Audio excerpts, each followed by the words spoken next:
ভৌতবিজ্ঞান কি খুব কঠিন? না, সোজা। আমি বলবো সোজা। কিন্তু তাও ভৌতবিজ্ঞান পড়তে বসলে বোঝা যায় না কি পড়বো, কিভাবে পড়বো, কোথা থেকে পড়বো। অনেক পড়লেও কিছুই মনে থাকে না। কিন্তু পরীক্ষা তো এসেই গেল, কি হবে এখন? চিন্তা নেই গো আর। আজকের এই ভিডিওতে আলোচনা করব ভৌতবিজ্ঞান কি পড়বো, কোথা থেকে পড়বো, কিভাবেই বা অল্প পড়ে মনে থাকবে সব।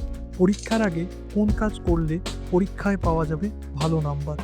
যদি পরীক্ষায় ভালো নাম্বার পেতে চাও তাহলে ভিডিওটা স্কিপ না করে পুরো দেখো।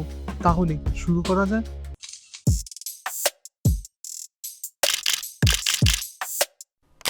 কি পড়ব?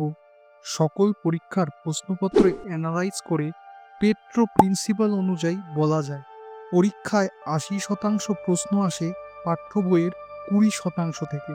তাই তোমার পরীক্ষা যখনই হোক, এখন তোমাকে মন দিয়ে পড়তে হবে সেই ইম্পর্টেন্ট ২০%। সেখান থেকে আসবে তোমার পরীক্ষার ৮০% প্রশ্ন। এখন প্রশ্ন, কোথা থেকে পড়ব ভৌতবিজ্ঞানের এই ইম্পর্টেন্ট ২০%?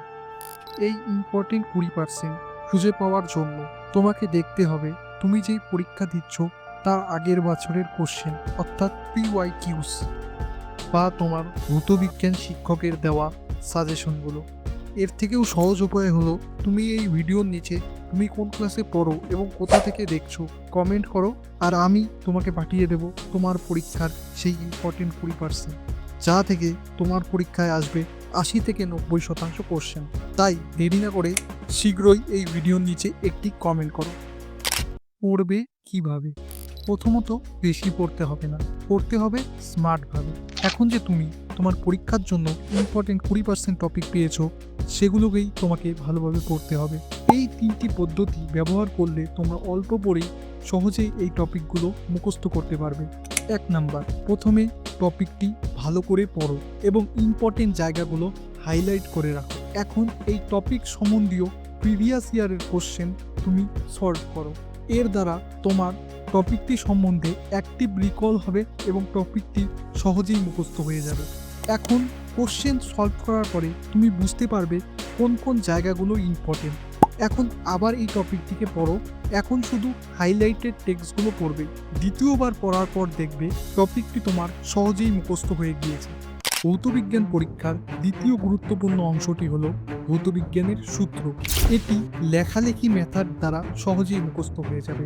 লেখালেখি মেথডটি হলো, তুমি প্রথমে ভৌতবিজ্ঞানের ইম্পর্টেন্ট সূত্রগুলি একটি খাতায় লিখে নাও। এরপর সূত্রগুলিকে ভালো করে পড়ো ২-৩ বার পড়ার পর সূত্রগুলিকে আবার খাতায় দেখে দেখে। সহজ কথায় বলতে গেলে, প্রথমে ইম্পর্টেন্ট সূত্রগুলি একটি খাতায় লেখো, তারপর সূত্রগুলিকে ২-৩ বার পড়ো, তারপর আবার খাতায় লেখো, আবার ২-৩ বার পড়ো।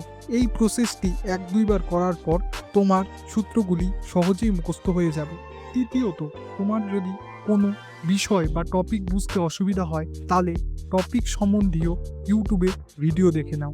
তাহলে তোমার টপিকটি বুঝতে সুবিধা হবে এবং টপিকটি সহজেই মুখস্থ হয়ে যাবে। মনে রাখবে, সারা বছর তুমি যে পড়াশোনা করেছো, তোমার পরীক্ষা ভালোই হবে। নিজের ওপরে ভরসা রাখো, ভয় পেও না, পরীক্ষা তোমার ভালোই হবে। যদি ভিডিওটি ভালো লেগে থাকে তাহলে ভিডিওটি লাইক করো এবং চ্যানেলটিকে সাবস্ক্রাইব করো। তোমার পরীক্ষা ভালো হবে।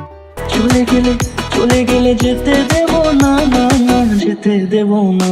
তোমায় মাঝারে রাখিব, ছেড়ে দেব না। তোমায় মাঝারে রাখিব, ছেড়ে